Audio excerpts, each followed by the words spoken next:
अ, तो सबका स्वागत है। आज मेरे साथ अपने में प्रोडिजी हैं सर। इन्होंने बहुत बड़ी रिसर्चेस भी लिखी हैं कि नौ सर के स्टूडेंट हैं जो कहें, और सर की आज हम पूरी जर्नी भी जानेंगे।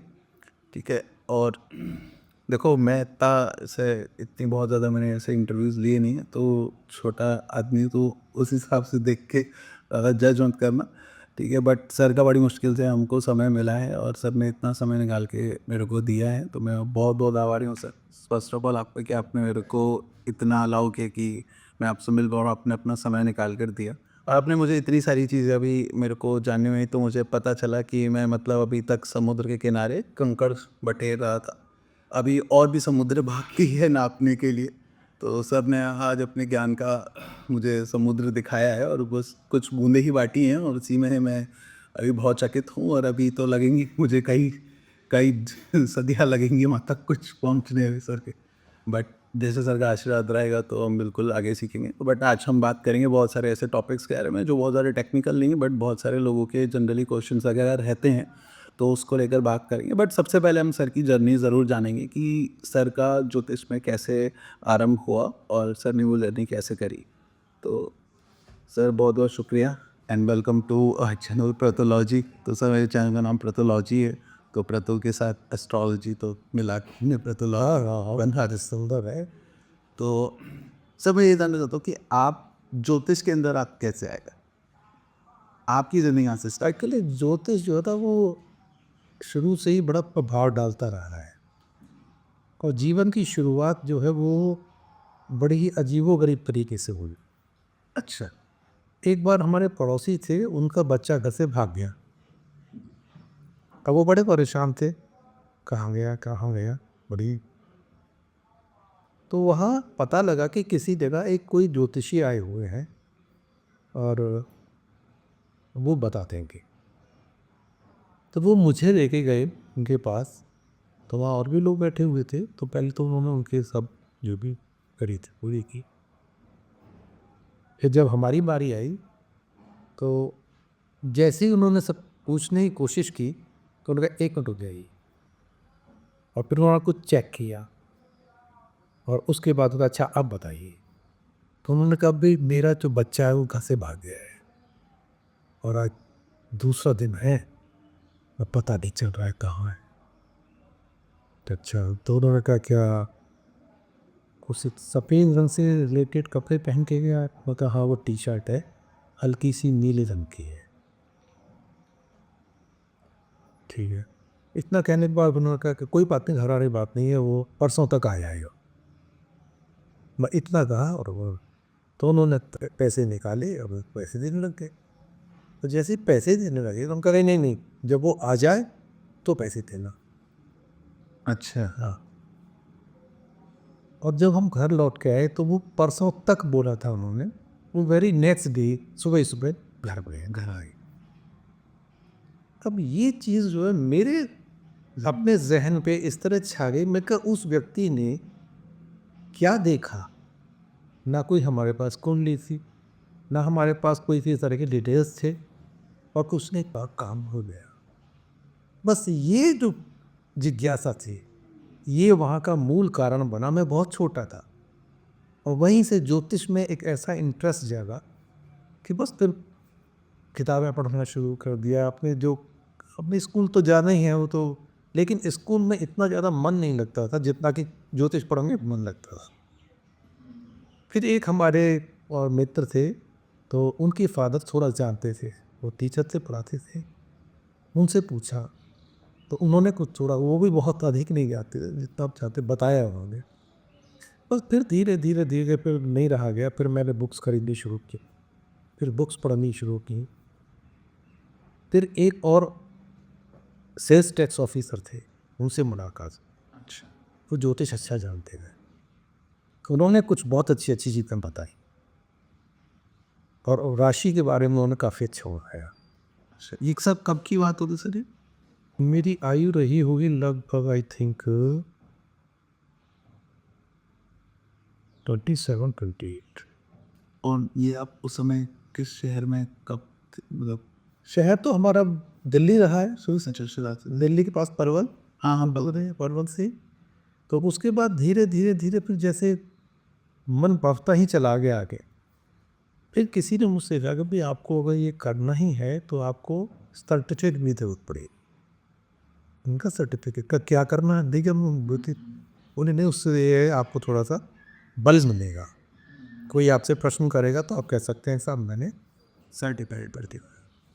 तो मैं भारतीय विज्ञान भवन गया, वहाँ गया, देखा चारों तरफ, कुछ समझ में नहीं आया, लौट आया। और ये शायद बात होगी 98 या 99 के आसपास से। फिर 2005 में दोबारा फिर गया, अच्छा फॉर्म भी ले लिया, भरा नहीं मन माना जी। आखिरकार फिर 2009 में मैं गया और मैंने फॉर्म ले लिया, कोर्स भी किया। फिर गुरु जी की उनके सानिध्य में रिसर्च भी की।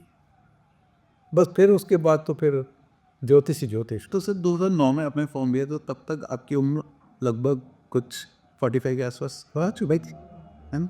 तो सर ये 45 तक आपने फिर प्रोफेशन क्या चूज़ किया था तब तक? नहीं, नौकरियाँ करी, प्राइवेट नौकरी, मन ही नहीं लगता था। जाके करते थे, कुछ दिन करा छोड़ दिया, कुछ दिन किया छोड़ दिया, तो ऐसे ही चलता रहा। आखिरकार फिर कुछ नहीं किया, फिर ज्योतिष किया, ज्योतिष पढ़ाना शुरू कर दिया। अच्छा, तो उसी को अपना प्रोफेशन बना लिया। 45 की एज में जाके आपने अपना वो चूज़ किया कि चलो ये बस चूज़ कर लेता हूँ। करिए चूज़ कर लिया कि इससे बेटर कोई बात नहीं है। मतलब कोई ये नहीं कि मुझे बहुत पैसे कमाने हैं, अपना जो घर का खर्च से वो चल जान चाहिए। उसके अलावा बाकी जो ज्योतिष जितना बांटा जाए, मैंने दिल्ली के घरों में जा जा के अपनी बहनों को पढ़ाया, घरों में जा जा के पढ़ाया, भाइयों को पढ़ाया, मुझसे बड़े बड़े उम्र के बहन भाइयों को पढ़ाया, उनके घर जा जा के, बस एक जुनून जिसको कहते हैं ना, मुझे सबको पढ़ाना है। तो वो जो उन्होंने जो प्रिडिक्शन की थी परसों तक बच्चा आ जाएगा, तो वहाँ से एक बस आग वो प्रेरणा थी, वो एक प्रेरणा थी। कैसे कहते हैं ना किसी में माचिस लगाना, बस वो उसने ये वो एक अपना क्या नाम है अपनी स्टार्टिंग कर दी, स्टार्टअप यहीं से शुरू हो गया। तो सर उस समय जैसे जनरली जहाँ तक मुझे आइडिया है कि बहुत सारे लोग जैसे थे ना, फोकस करते हैं government job government job government job, जाओ पे जाओ ऐसे करो। ज्योतिष तो आज भी बहुत कम लोग ही मानते हैं कि कोई प्रोफेशन होता है। तो उस टाइम आपने क्या ऐसी परिस्थितियाँ फेस करी कि ज्योतिष को लेके कि लोगों ने कुछ कहा हो कि अरे बाबा पंडित बन रहा है, ऐसा कुछ? नहीं, पंडित में ज्योतिषी बना था नहीं, वो हमको पता नहीं, ना को नहीं पता। नहीं, ऐसे बहुत सी छींटाकशी हुई, लोगों ने काफ़ी मतलब इस पे क्वेश्चन मार्क लगाया। हाँ, तो जैसे कभी कोई बात होती थी शादी के बारे में, तो कोई पूछा लड़का क्या करता है, तो भाई ज्योतिषी है, तो वो ये पूछते थे करता क्या है। मतलब वो ज्योतिषी को ये नहीं समझते थे कि ये कार्य है, ज्योतिषी तो ऐसे ये वो करता क्या है ये पूछते थे। बोले भाई ज्योतिषी करता है, तो उनकी समझ में कई बात तो ऐसी बात हो आई रही हो, बाकी का शादी तो होनी थी हो गई। लेकिन ये जो आप बात कर रहे हो ये सही बात है, वो पूछते थे ज्योतिष ज्योतिष तो पता ले उसका काम क्या करता है। पूछते थे काम क्या करता है। काम क्या करता है? तो सर आपके माता पिता ने भी कभी कोई चीज़ पे रोक टोक करी है ना, क्या करो जो किसी ने करे, बल्कि सभी में मदद थी, कभी ना सहायता थी और प्रोत्साहन दिया कि नहीं अगर करते हैं आगे करो, कोई दिक्कत नहीं, कोई दिक्कत। तो आपका जो सब परवरिश है वो सब पलवल में, आपका जन्म सब पलवल वगैरह में हुआ, तो सब ऋषिकेश कैसे क्यों सेटल? तो वो पहले शुरू से ही मेरे मन में था कि जो जीवन का अंतिम पड़ाव होगा तो वो फिर है हिल्स महिला की पूजा, और ऋषिकेश मेरा एक फोकस था। अच्छा, तो ये आपका रिटायरमेंट प्लान तब से चल रहा था? सबसे सुंदर सबसे बढ़िया जगह है, और पॉल्यूशन तो आपको देखो नाम मात्र को नहीं, पीस आपको यहाँ नजर आ रही है, कोई शोर शराबा नहीं है, तो उससे ये यहाँ क्राइम फैक्टर बिल्कुल ज़ीरो है। बड़े बड़े शहर दिल्ली में तो रोज़ क्राइम होता है, बिल्कुल बिल्कुल सही आता है। यहाँ तो कभी कभी हम लोग अपना गलती से अगर ताला लगाना या कुंडी लगाना भी भूल जाते हैं तो कोई डर नहीं है, ऐसे कभी कुछ नहीं होता। तो सर आपके जीवन में सबसे पहले जो गुरु हुए वो के नौ साप ही हुए? नहीं, एक सेल्स टैक्स ऑफिसर थे, अच्छा, नाम इस समय याद नहीं आया उनका, नाम याद नहीं आ रहा वो, कोई बात नहीं कराती से। तो उन्होंने जो मुझे पॉइंट्स बताए वो लाजवाब थे। अच्छा। मतलब कि अगर ऐसा हो तो देखो ऐसा होगा। मतलब ऐसे बहुत छोटी सी बात हो गई कि अगर प्रश्न काम में कोई प्रश्न करने आया है और कोई खोई हुई चीज़ है या कोई गया हुआ व्यक्ति है और फोर्थ हाउस में अगर पूर्ण चंद्रमा हो उसको कह देना घर पे आप फ़ोन करो। और एक दो बार ऐसा हुआ, मतलब प्रश्न करने आए लोग, मैंने देखा तो पूर्णमासी का चंद्रमा फोर्थ हाउस में आया। तो मैंने उसका भाई कोई घबराने की बात नहीं, अच्छा घर पे आने ही वाला होगा, थोड़ी बहुत देर में आ जाएगा। तो अभी वो घर पहुँचे भी नहीं कि उन्होंने मुझे फ़ोन किया कि हाँ आ गए। इतना अच्छा उनका वो पॉइंट था। लेकिन प्रश्न भी जो है वो श्रद्धा सुनना चाहिए, श्रद्धा सुनना चाहिए। ऐसा नहीं है कि आप बस ये देखें कि दूसरे को लूटना है, पैसा लूटना है इसका, वो नहीं। सर आपको ऐसा आपको लगता है सर, जैसे आपने इतने प्रिडिक्शंस बताई कि परसों तक लौट के आ जाएगा, और भी हमने बहुत प्रिडिक्शन सुनी है कि भाई पहले ज़माने के सोल्जर्स होते हैं, उनके पास कंप्यूटर भी नहीं है, उनके पास कुछ भी नहीं है, ना वो इतने डिजिटल चार्ट्स बना रहे हैं, ना वो कुछ बना रहे हैं, बट स्टिल उनकी प्रिडिक्शन टू द पॉइंट होती है, बहुत ज़्यादा एक्यूरेट होती थी। तो आज ऐसा क्या है कि इतनी सब टेक्नोलॉजी होने के बाद भी लोग उतना प्रिडिक्ट नहीं कर पा रहे? आपको क्या फील होता है इस पर, आपके क्या विचार? देखिए, जहाँ तक टेक्नोलॉजी का सवाल है, ये भौतिक गुण है, और जो आप एस्ट्रोलॉजी की बात कर रहे हैं वो आध्यात्मिक गुण है। कंप्यूटर किसने बनाया है? बनाया तो इंसान नहीं है, टेक्नोलॉजी बनाई है ना। वो टेक्नोलॉजी का अध्यात्म नहीं है, ये तो बाद में बना है। टेक्नोलॉजी से आप शरीर की सारी चीज़ों का एक्सरे कर सकते हैं, मन का कर सकते हैं, वो अध्यात्म करता है। और जिसके मन वश में हो ना, तो फिर आप समझ दो कि फिर कुछ नहीं, वो सब कुछ कर सकता है। चलिए एक प्रश्न आपसे मैं करता हूँ, मन क्या है? मुझे बड़ी गंभीर स्थिति में डालते हैं सर। सर मन चल तो मैं फोड़ देता हूँ। का आपको मालूम है आज तो किलोग्राम चलता है, पहले क्या चलता था? पहली इकाई क्या थी हमारी? सर पहले वो ऐसे बताते हैं, हमारे बाबा बाट हुआ करता था। क्या नाम क्या था? बाट बोलते थे। शेर बोलते थे। शेर, हाँ शेर भी। एक शेर, आधा शेर, वैसे थे ना? और एक मन सबसे बड़ी इकाई होती थी, एक मन। हाँ हाँ बिल्कुल। उसमें 40 शेर का एक मन होता था। जी जी बिल्कुल। बात को समझना। हाँ। एक मन 40 शेर, एक मन तन से 40 लाइन्स। जब आप 40 शेरों को बस में करेंगे तब मन बस में होगा। यहाँ एक शेर को देखकर तुम्हारा दम निकल जाएगा। एक लाइन को सामने आके खड़ा हो जाएगा, वो आदमी प्राण नहीं सूख जाएगा, मार दे रहे थप्पड़ मारेगा तो खत्म होते। 40 को वश में कर लोगे तब मन वश में होता है, और जो मन को वश में कर ले वो कुछ भी कर सकता है। एवरीथिंग इज पॉसिबल, कुछ भी। मन मतंग मानक नहीं जब तक गढ़ा ने खाए। बहुत सुंदर आंसर, बहुत सुंदर आंसर है। समझ में आया तुम लोगों के, मतलब इसका मतलब है ऐसा कह रहा ये मान तो लोगों के देखा है कैसे मन है। आप देखो इस तरह के मन होते हैं कि वो आके बैठते हैं। अभी एक कोई नए एस्ट्रोलॉजर आए हैं आजकल, बड़ा प्रचार है उनका। वो कहते हैं आपको ताज्जुब होगा कि 3 दिन में ज्योतिष सिखाया जा सकता है। मैं 3 दिन में ज्योतिष सिखाता हूँ, मैं लग्न कुंडली देखना सिखाता हूँ, मैं केपी कुंडली देखना सिखाता हूँ। पाराशर जी जिनकी पूरी उम्र ज्योतिष में चली गई, वो इतना बड़ा दावा नहीं कर सकते। आज बताइए छोटे छोटे लोग आकर 3 दिन में इतना बड़ा दावा कर रहे हैं, सब दिखा देंगे आप। ब्रह्मा जी भी नहीं कर सकते ऐसा। तो सर अभी ये कि जो आज की ज्योतिष उनका अपने मन के ऊपर काबू नहीं है, और उनका आध्यात्मिक पावर उतना ही नहीं है, इसलिए वो इतनी अच्छी प्रेडिक्शन नहीं कर पा रहे। सर एक ना लोगों का सबसे ज़्यादा एक बड़ा क्वेश्चन रहता है कि ये, क्योंकि आज के ज़माने में ना एक अच्छी बहू ढूंढना फिर भी आसान है, लेकिन एक अच्छा ज्योतिष ढूंढना बहुत ज़्यादा मुश्किल हो चुका है। इसमें मैं तो कुछ नहीं कर सकता हूँ। नहीं आप कुछ नहीं कहते, लेकिन लोग ये पूछते हैं कि एक अच्छा ज्योतिष हम ढूंढे तो कैसे ढूंढे? ये देखो, ये बहुत कठिन शब्द, ये मतलब प्रश्न ही बहुत कठिन है। क्योंकि आजकल एस्ट्रोलॉजर ढूंढना एक ऐसे कि जो बहुत बड़े जो भूसा होता है खाने वाला, उसमें जाके सुई ढूंढना बड़ा मुश्किल, बहुत कठिन। पक्के दिन का। मैं तो इसके बारे में यही कह सकता हूँ, वाकई में जिसको जो ढूंढना जाके ढूंढ ले। सर आपको ऐसा कभी लगता है कि जैसे गाँव में कहावत कही जाती है कि डॉक्टर हो गया, ज्योतिष हो गया, ये अगर अभी किस्मत अच्छी होती है तो सही समय पे सही ज्योतिष और सही समय पे सही डॉक्टर बड़ा तो किस्मत से मिलता है। ये तो हर चीज़ में लागू, कोई भी चीज़ है वो हर चीज़ में लागू होती है। बड़े भाग मानुष तन पावा, सुर दुर्लभ सब ग्रंथ निगाह। बड़े भाग्य से मनुष्य का शरीर मिलता है। देवताओं को भी ये मुनासिब नहीं है, इनको मयस्सर नहीं है। वो दुआ करते भगवान से कि हमको भी आप एक बार मनुष्य बना दो, और मनुष्य यहाँ आने के बाद पशु है। पशु हो गए अपनी इंद्रियों के अंदर बस। मैंने आपसे कहा कि मनुष्य का मतलब मन का ईश, जो मन का स्वामी हो, मन जिसके कंट्रोल में हो, वो मनुष्य होता है। यहाँ तो पशु की बात और है। जो मन के कंट्रोल में हो जाता तो वो तो पशु हो गया। सर लोगों का ये इससे रिलेटेड क्वेश्चन है, लोगों जनरली ये बात कहते हैं कि हम अपने सबको ना चाह है कि हम अपनी किस्मत बदलेंगे।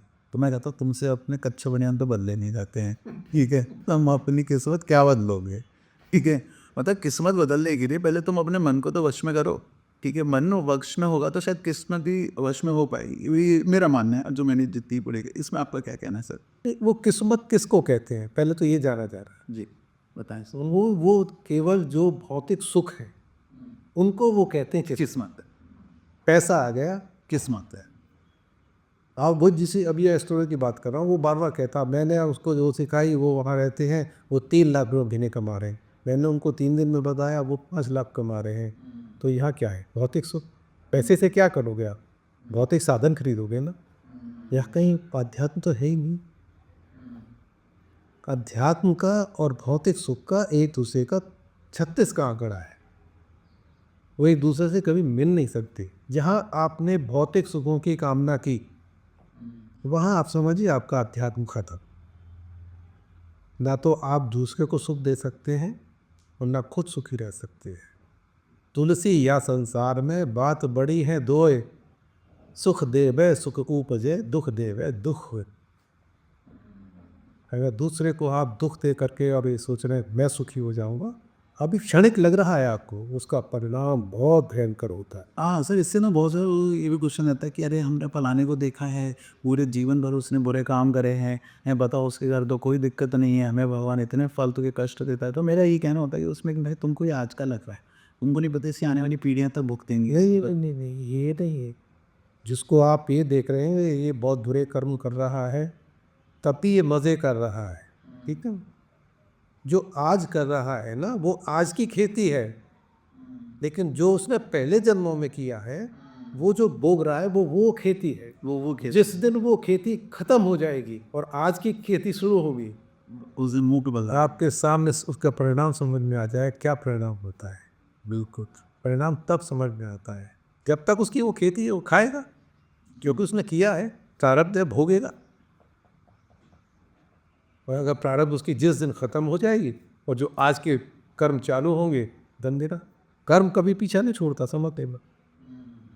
जैसे गाय के झुंड में गाय का बच्चा होता है ना, आप ये समझ लीजिए कि वो छोड़ दीजिए आप, वो अपने आप ढूंढते ढूंढते अपनी माँ के पास पहुंच जाता है।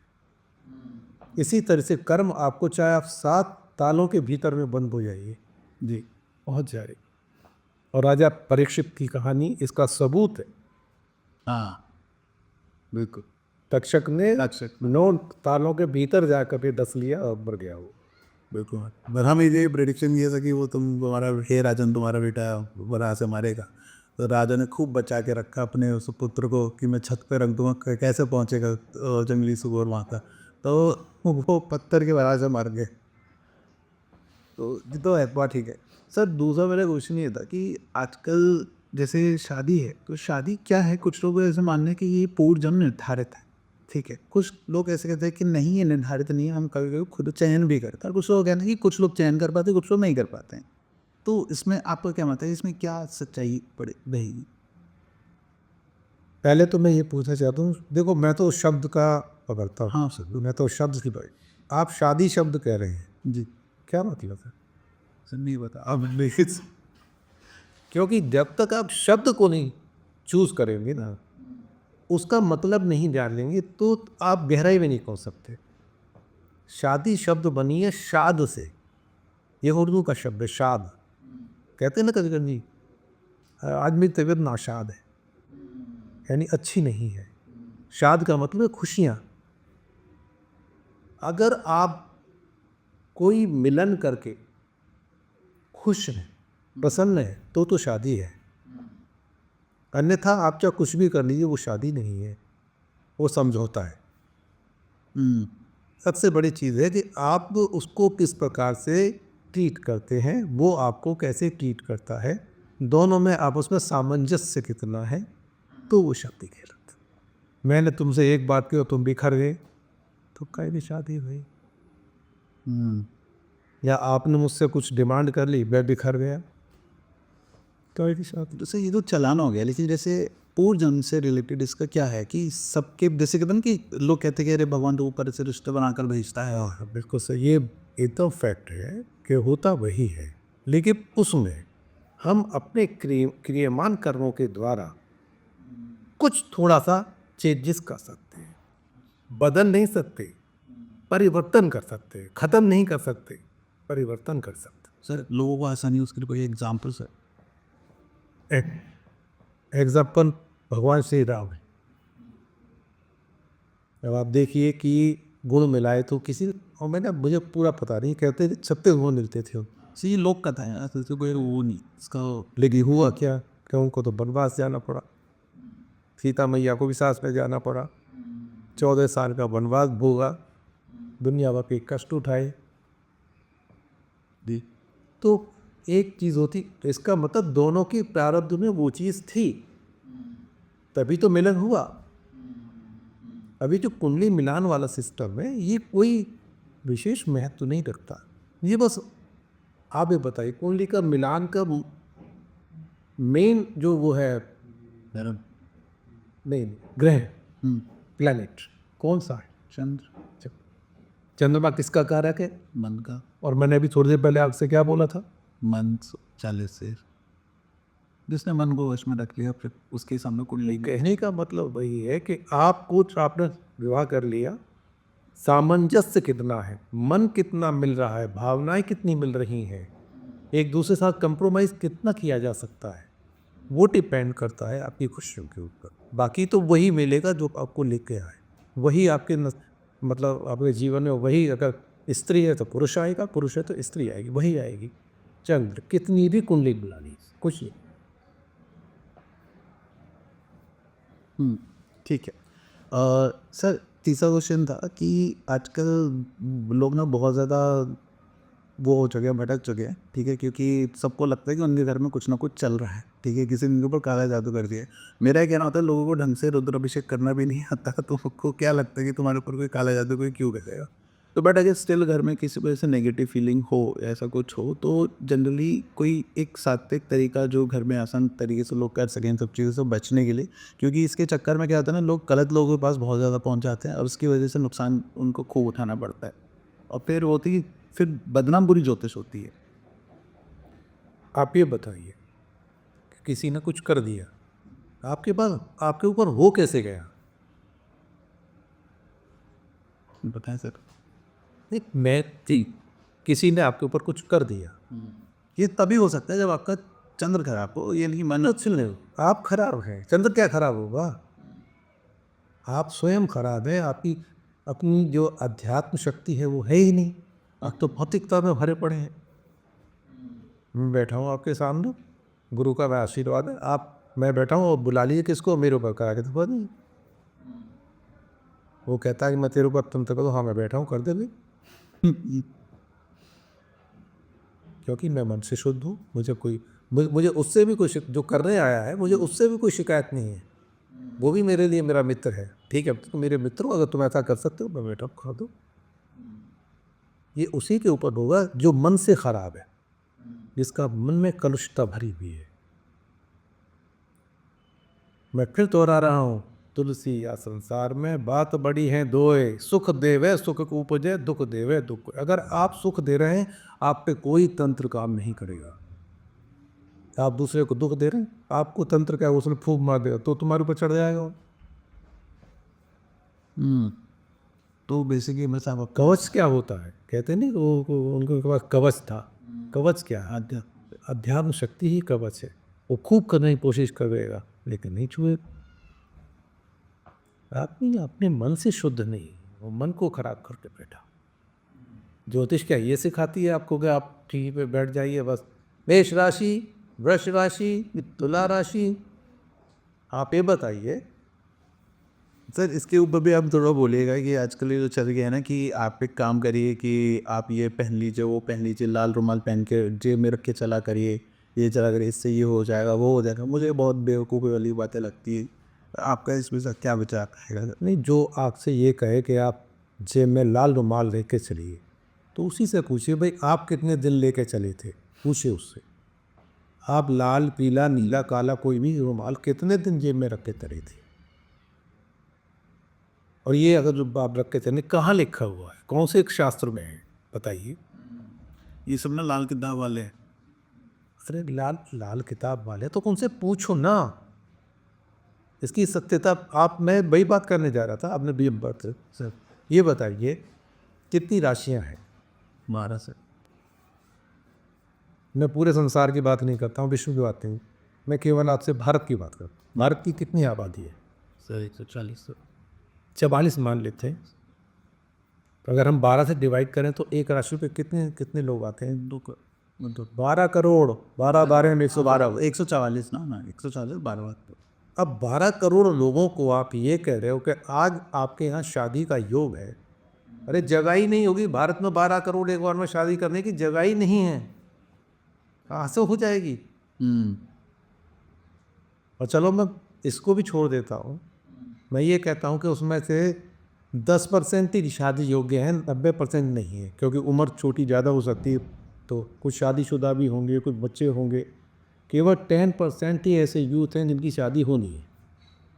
ठीक है, तो 1 करोड़ 20 लाख हो गए, या 1 करोड़ 20 लाख कहीं मुझे तुम दिखा दो जगह कि जहाँ शादी हो सकती हो। अब पूरे हिंदुस्तान के अंदर 1 करोड़ 20 लाख जगह बता दो एक दिन में शादी नहीं हो सकती। पॉसिबल। पंडित बता दो 1 करोड़ 20 लाख कहाँ से आएंगे? नहीं आ सकते। तो ये बेवकूफ़ी बात है कि साहब राशिफल का, राशिफल नाम का कोई शास्त्र ही नहीं। नहीं, ये तो इन लोगों वर्षफल तो है, वर्ष होता है बस। है ना, हमारे ताजिक नीलकंठी है, है ना। ये राशिफल नाम का मैंने तो आज तक कभी कोई शास्त्र ही नहीं सुना। ये तो वेस्ट से अडॉप्ट किया गया है, जिसको इंडियन अखबारों में छापना शुरू कर दिया है, वहाँ से बस शुरू हो गया। वो किताबी का। हाँ, उससे प्रिडिक्टिव चीज़ नहीं है। अब ये जो पाया बनाते हैं ना, पाया जिस प्रकार से इस पाए को बनाया गया जो बताते हैं, मैंने इसको कंडेम किया हुआ ही गलत है।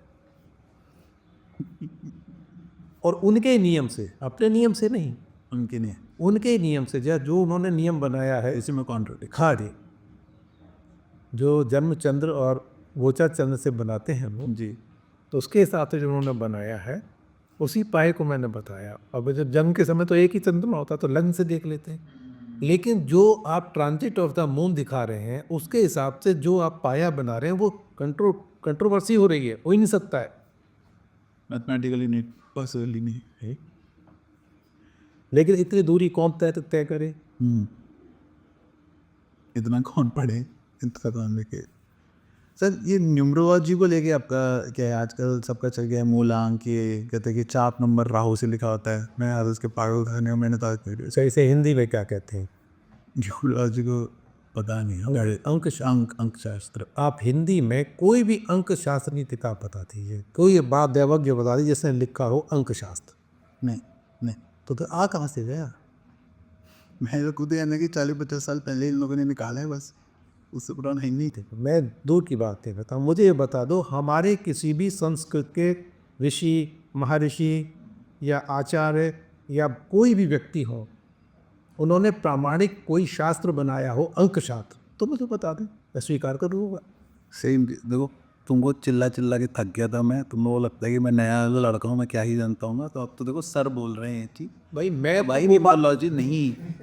मैं वो बात कह रहा हूँ आपसे जो बात है नहीं, और है तो आप मुझे प्रस्तुत कर लो, मैं स्वीकार कर लूँगा, मैं सरेंडर कर दूँगा। नहीं, वही आप लॉजिकल बात कर रहे हो ना कि कहाँ से सोर्स। संस्कृत में अंकशास्त्र नाम का प्रामाणिक कोई शास्त्र हो तो प्रामाणिक, ऐसे नहीं कि आपने कोई किताब उठा के बता दी। शास्त्र का मतलब शास्त्र होता है, हाँ उसके प्रमाण होते हैं, उसके पौराणिक प्रमाण होते हैं, जी। वैदिक प्रमाण होते हैं, वो दे दीजिए, मान लेते हम। शास्त्र का मतलब बेसिकली कोई भी ओरिएंटलिज्म के अंदर जितनी भी चीज़ें आती हैं, तो जैसे भंडार का ओरिएंटल रिसर्च इंस्टीट्यूट है, तो अगर वो किसी मैन्युस्क्रिप्ट को एक्सेप्ट करते हैं कि हाँ ये शास्त्र की कैटेगरी में रखा जा सकता है, तो उसको शास्त्र कहा जाता है। अब ऐसे नहीं कल को कोई भी किताब लिख देगा तो उसको 100 साल के बाद शास्त्र बोल देंगे, तो ऐसा नहीं होता है। तो ये हमारे वेदों में और हमारे पुराणों में ज्योतिष का वर्णन है। अभी आप जो दैवज्ञ मुकुंद दैवज्ञ की बात कर रहे हैं, जी आप उनको देखिए, आप खुद करें संस्कृत के प्रमाण पंडित हैं, वेदों का और पुराणों का उन्हें पूरा ज्ञान है। तो इसका मतलब अगर कहीं ना कहीं जब जिसको न्यूमरोलॉजी बोल रहे हैं आप, जैसे हमारी यहाँ बहुत सी बहनें हैं वो बोलते हैं अंक शास्त्र, वो भूंदे खाने में।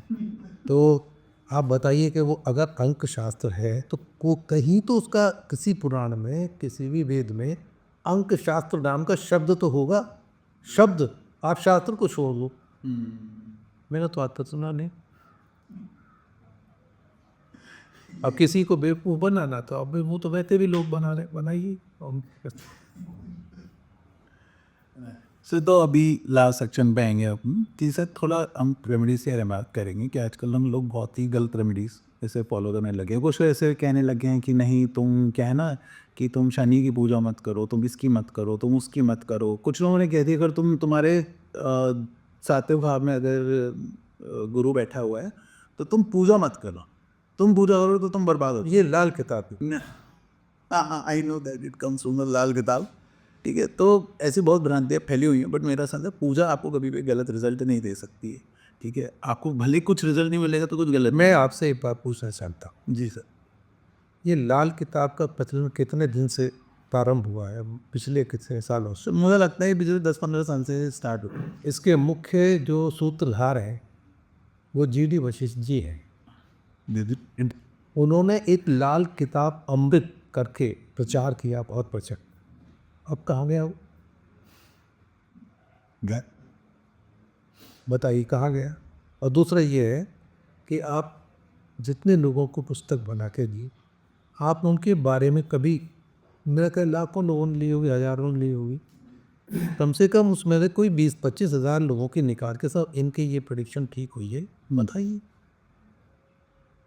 अब आप ये ऐसा नहीं है, ये देखो, मैं किसी चीज़ को ये नहीं कहता हूँ कि ये बिल्कुल बेकार है। लाल किताब के कुछ सूत्र ऐसे हैं जो लगते हैं, बिल्कुल बिल्कुल लगते हैं, लेकिन जिस तरीके से प्रचार किया गया है ये गलत है। उसको रेमेडी बुक बना दिया है। और मैं आपको बताऊं कि सबसे बढ़िया बात, सबसे अच्छी बात, सबसे अच्छी रेमेडी एक ही है। आप नित्य अपने घर में विष्णु सहस्त्रनाम केवल बुधवार, अच्छा, और अपने घर में प्रतिदिन रामचरितमानस का आप पाठ करें, चाहे उसके आप 2 ही पेज पढ़ें, बड़ी श्रद्धा भाव के साथ। आपके घर में भूत पिशाच निकट नहीं आवे, महावीर जब नाम सुनावे। बड़े से बड़े वो जो करने वाले को उसने कर दिया, इसने कर दिया, वो करते कुछ। और फिर जो तारक वो तो भोगना ही पड़ेगा, चाहे कैसे भी कर लो, आप कितनी भी रेमेडी कर लो, कैसे आप नहीं भोगोगे। 2 प्रकार के, वैसे होते तो 3 प्रकार के हैं। एक होते हैं दृढ़ कर्म, उनको नहीं बदल सकते आप, उनको तो भोगना ही पड़ेगा। एक होते हैं अदर, उनमें परिवर्तन आप कर सकते हैं। कैसे कर सकते हैं, मैं उसका उदाहरण देता हूँ। जैसे मान लीजिए कि आपको गंगा स्नान करना है, तो जंजीर पकड़ के करें, धारा बहुत तेज है, बह सकते हैं, ठीक है। तो और आपका कर्म अधर है, तो आप उसको बदल थोड़ा सा चेंज कर सकते हैं, उसकी चेन पकड़। ये नहीं कि छोड़ के आज़ादी दिशा पे तो बह ही जाएंगे फिर आप। और एक उधर धड़ाधड़, यानी को बदला भी जा सकता है और नहीं भी बदला जा सकता। इसका भी उदाहरण है। जैसे मान लो कोई आ गई है, बिल्कुल अब दिखाई दे रहा है कि भाई डॉक्टर ने हाथ खड़े कर दिए क्या कुछ, लेकिन आप अपनी आशा को मत छोड़िए, क्योंकि उससे ऊपर एक और डॉक्टर है, तो आप उससे प्रार्थना करें। हो सकता है कि उससे भाग्य न हो तो थोड़ा सा ठीक हो जाए, ये दरवाजा है। लेकिन यहाँ अध्यात्म चलता है, यहाँ अध्यात्म चलता है। अब दृढ़ को तो सर जितनी चाहे उतनी पूजा कर लें, उसको आपके इतने बुरे कर्म है उनको भोगना पड़ेगा, अच्छे कर्म है तो उनको भी भोगना पड़ेगा। वो भी दृढ़ में को हाँ जी, अगर आप तो किसी राजा के घर में पैदा हुए हैं तो आपको जो ऐश्वर्य है मिलना ही मिलना, क्योंकि वो तो वहाँ से फिक्स होके आया। उसका कोई तरीका है किसी नॉर्मल इंसान के लिए जानना कि मेरा कौन सी लाइफ का पार्ट दृढ़ में है या दृढ़ में है, ऐसा कुछ है कोई तरीके से? तो जैसे जैसे आप जो आगे बढ़ेंगे ना ज्योतिष में, तो ज्ञान होता चला जाएगा। सर मेरे को तो पता है, हमको तो सिखाया है आगे गुरु ने सबसे पहले हमको दृढ़ अदृढ़ और अदृढ़ के बारे में ही पूरा ज्ञान दिया था। कर्म बोले कि ज्योतिष का मतलब ये कर्म ज्ञान, कर्म शास्त्र है। अगर ज्योतिष की बात करें तो कर्म शास्त्र है। अगर आपको कोई प्लैनेट अगर 10th हाउस में मिला है या चलो लग्न में भी कोई प्लैनेट मिला है तो उसका रीज़न है कि वो तुम्हें क्यों मिला है। अब आपको कोई लग्न मिल रहा है उसका भी रीज़न है, हाँ उसका क्योंकि उसी के हिसाब से प्लेनेट की पोजीशन आएगी। बिल्कुल। तो बोला कि सबके रीज़न है, तो उन्होंने सबके कर्म मेरे को बहुत अच्छे, मैं बस ये कि अगर मेरे पास इतना सरल ज्ञान नहीं है कि मैं लोगों को बहुत अच्छे से समझाऊँ, इसलिए मैं आपसे बोला कोई ऐसा कुछ तरीका। इसके लिए एक बहुत सरल तरीका बता रहे हैं। अर्गला का नाम सुना? अर्गला, हाँ सर, हाँ अर्गला जी। जैमिनी में अर्गला। हाँ अर्गला को आप तीवर में भी लगाइए और फिर चार्ट्स में लगाइए, अच्छा। आपको उससे ज्ञान मिल जाए मुझे कौन सा मुझे प्लेनेट क्या करे, कौन सा हाउस मुझे क्या दे। सारी चीज़ देखिए पाराशरी से नहीं कर सकते, और पाराशरी में भी आपको पता है कि कितनी दशाएं? काफ़ी दशाएं, इसमें तो 10 तो कंडीशनल दशाएं नहीं है अपनी। 42 दशाएं, जैमिनी में 44 दशाएं, और सारी लेकिन अवेलेबल नहीं है, हमारे बहुत शास्त्र जला दिए रहे। हाँ वो सर जला के। लेकिन जो है कंडीशनल दशाएं तो उनको क्यों नहीं लगाते हैं लोग, सब विंशोत्तरी दशा पे करते हैं। सर मुझसे इसके बारे में ज़रा आप थोड़ा प्लीज़ बोलिए, मैं दुखी हो चुका हूँ क्योंकि मैं कंडीशनल दशाएं लगाता हूँ। हमको तो सिखाया कि कंडीशनल दशा मतलब बिना चार्ट को एनालाइज करे बिना कौन सी दशा लगेगी आप आगे नहीं बढ़ेंगे, हर में कि नहीं विंशोत्तरी विंशोत्तरी विंशोत्तरी। तो इसको लेकर भी ज़रा बताइए कि भाई हिमशोत्तरी दशा क्या है?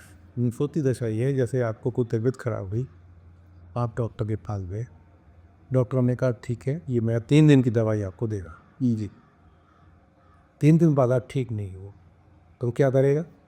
दूसरे डॉक्टर को रखा करेगा, आप उनके पास है, फिर वो कहेगा ये टेस्ट कराइए, कंडीशन सारी वही चीज़ है। विंशोत्तरी दशा लगाइए पहले और देखिए कि कुछ समझ में आ रहा है, नहीं आ रहा है तो इसका मतलब कंडीशनल दशा लगनी है।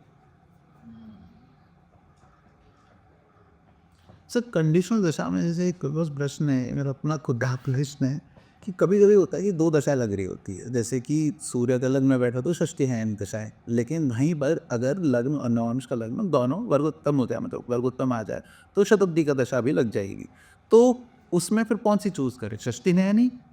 आयु आयु देखी उस व्यक्ति की आयु पे हिसाब से रहे, कि दोनों में दोनों क्या फल बता रहे हैं, इस आयु में कौन सा फल लगेगा। अगर मान लो दोनों दशा में एक विवाह बता रहा है और विवाह की आयु है हाँ तो विवाह वाली है गई। ओके और अगर दोनों में कोई बीमारी वाली दिखा रहा है, विवाह भी हो चुका, सब कुछ नॉर्मल सब ठीक ठाक दिखाई दे रहा है जी तो कोई बीमारी होगी। ओके, तो वो लाइफ की देखिए के साथ मैंने ज्योतिष का मतलब ही होता है देश काल पात्र। हमारे बच्चे की शादी थोड़ी देखोगे, या किसी जो 80 साल के व्यक्ति की शादी थोड़ी देखोगे, ये हम अंग्रेज थोड़े ही हैं। वो तो जो आयु है उसके हिसाब से क्या चीज़ घटित हो रही वही बता दी, लगा दी। ठीक है सर। तो रेमेडीज आपने सुन ली है, रामचरितमानस रामचरितमानस से बढ़िया इस समय कोई भी दूसरा ग्रंथ नहीं है जो कि आपको सरलता के साथ, क्योंकि गोस्वामी तुलसीदास जी ने आज से 350-400 साल पहले ही ये निर्धारित कर दिया कि इस युग में सिर्फ एक ही साधन है, नाम। नाम जप। कलयुग केवल नाम अधारा, सुमिर सुमिर नर उतरहि पारा। केवल नाम मात्र से आप नाम लीजिए, आपके सारे झंझट खत्म, सारे संकट खत्म। लेकिन जो दृढ़ कर्मा में है वो खत्म नहीं होगा, तो तुमको भोगना है। अगर अगर अच्छा है तो अच्छा भोगना पड़ेगा, और अगर खराब तो खराब भोगना पड़ेगा। उसके लिए बिल्कुल तैयार रहिए, घबराइए मत, लेकिन स्मरण करिए भगवान का, तो आसान हो जाए, आपको शक्ति मिल जाएगी। भोगना तभी पड़ेगा, लेकिन आपको वो शक्ति मिल जाएगी जिससे कि आप उसको अथर्वता के साथ भोग सकते। तो सर की वेबसाइट है अभिमंत्र एस्ट्रोलॉजी के पास जी, ठीक है। वहाँ पे सर का नंबर है, वहाँ पे आप कंसल्टेशन भी ले सकते हैं। वहाँ पे सर से आप सीखना चाहें तो सीख सकते हैं। बहुत सारे लोग रिक्वेस्ट आती है सीखना है, तो मेरी औकात नहीं सिखाने की, तो सर के पास आके सीख। नहीं नहीं, ऐसा नहीं है, आप अपने को इतना छोटा मत करो यार। नहीं तुमने इतना आकर के जो ये काम कर रहे हो, ये कोई हर एक आदमी नहीं कर सकता। अरे सर नहीं, मैं बस बेसिकली ज्योतिष की सेवा कर रहा हूँ और कुछ नहीं। तो सर के पास आके सीखे, सर हर एक टॉपिक पे सिखाते हैं और हर एक इंसान को सिखाते हैं। आपको कोई पर्टिकुलर टॉपिक भी सीखना हो तो सर से सीखें, एंड सच में ज्ञान अद्भुत है, ठीक है। मैंने तो वैसे ही प्रसाद के तौर पे चखा था किताबों पर, उसके बाद मैंने तो साक्षात भी चखा है, दर्शन भी हुए। तो आप लोग भी ऐसा कर सकते हैं। बाकी इससे सर आप कुछ बताना चाहें जो आजकल के लोगों के लिए मार्गदर्शक हो, थोड़ा वो बन जाए। देखिए, सबसे आसान और सबसे बढ़िया तरीका है, बेईमानी से दूर रहिए, कपट मत करिए। ये कपट जो लोग करते हैं वही सबसे बड़े दुख का कारण होता है। जहाँ आदमी ने, गोस्वामी ने कहा है, निर्मल मन जन सोई मोह पावा, मोहे कपट छल छिद्र ना भाव। जहाँ पर कपट और छल आ जाता है, वहाँ भगवान नहीं होते। भगवान कहते हैं मैं वहाँ नहीं। तो आप सरलता के साथ, बस कोई आया है, याचक आया है, तो पहला आपका उद्देश्य ये होना चाहिए कि भाई मैं, अगर की कोई प्रॉब्लम है तो हे प्रभु मुझे ऐसी शक्ति दो कि मैं उसका कुछ समाधान कर सकूँ। ये नहीं कि उसकी जेब देखो आप, इतना नहीं हो। अभी सर ऐसे कुछ लोग एस्ट्रोलॉजर्स होते हैं वो बिल्कुल पैसे नहीं लेते। कुछ लोग होते हैं कि वो लेते हैं, बट थोड़ा लेते हैं, और कुछ लोग के ऐसे नहीं, हमारी पर्टिकुलर इतनी किस्म इतना लेते हैं। कुछ और ये आप जितना देख के जा सको उतना दे जाओ। तो इसमें कुछ सही है या तीनों चीज़ें सही है? देखो, एक शब्द है दक्षिणा। दक्षिणा का अर्थ होता है कि जो उस व्यक्ति में दक्षता है, एबिलिटी है, उसका एक उपहार। और इतना उपहार उसको ज़रूर मिलना चाहिए कि उसके परिवार की परवरिश हो सके, उसका परिवार चले, उसकी किसी भी मतलब भोजन पानी में, उसके रहने में तो एक कमी का है बस। लेकिन जहाँ आपको ये दिखाई दे कि भाई ये तो सब कुछ बिल्कुल बढ़िया, फिर भी ये अपनी जेब में भर रहा है, तो वो भाई तो बट कोई बीइंग एन एस्ट्रोलॉजर अगर आप फीस चार्ज कर रहे हो तो उसमें कुछ गलत नहीं है ना? कि उसमें भी गलत। हम तो देखो, वैसे हमने बहुत छोटी सी फीस रखी है अपनी, कभी कोई दिखने आता है, मात्र 2100 कर देते हैं। उसमें भी अगर कोई ये कह दे कि सब में इतना दे, तो भाई जो तेरी इच्छा है, जो आपकी इच्छा होगी। यहाँ तक नहीं इच्छा, जाओ। अब तक ये नहीं है, जाओ, कोई बात, कोई शिकवा नहीं है, कोई शिकायत नहीं है। यही होना चाहिए। परंतु फिर भी खाली हाथ कभी नहीं आना चाहिए। वराहमीर खुद कहते हैं कि जो व्यक्ति नहीं। खाली हाथ आता है, हमेशा याद रखिए, गुरु और विप्र, उनके घर अगर आप जा रहे हैं तो चाहे फूल ही लेके चले जाओ, हाँ वही, कुछ भी लेके चले जाओ, दो लाने लेके चले जाओ। नैवेद्य जो आप जितनी श्रद्धा है लेके जाओ। वो क्या है, वो उनका मान है। और अगर आप उनको मान दे रहे हैं तो आपको सम्मान मिलेगा, बिल्कुल मिलेगा, बिल्कुल। और अगर आप सिर्फ मैंने अभी थोड़ी देर पहले ना कि भाई वही जो दोगे वही मिलेगा। आईना सामने रख लो, आपको आपका चेहरा नजर आ जाएगा। बिल्कुल बिल्कुल, बहुत सुंदर। तो यहीं का हम करते हैं इस वीडियो को, ठीक है। चलो बाय, मैं सबसे बात करूँगा।